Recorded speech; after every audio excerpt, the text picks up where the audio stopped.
Cool. So at the end of the day, we need to do some maintenance and keep everything clean on the suction unit. So if you turn the power off here, and I always turn it off at the wall as well. It does take a little bit of time for the screen to turn off, even though we've turned the power off. So we need to get our safety squints on. So and wear some protective gloves while we're cleaning the filters. So everything that comes out of the oral cavity and down the spittoons comes through the suction unit. So looking after this is really important, and if we keep it clean, it's a pleasant job.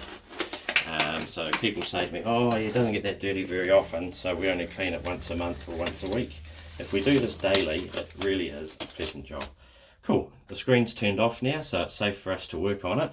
So the filter here, we just rotate, and in this case, this has picked up all the tailings that we've had from testing the unit.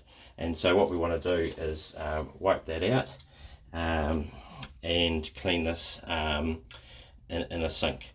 So I'll just pause the video now and I'll go clean the filter.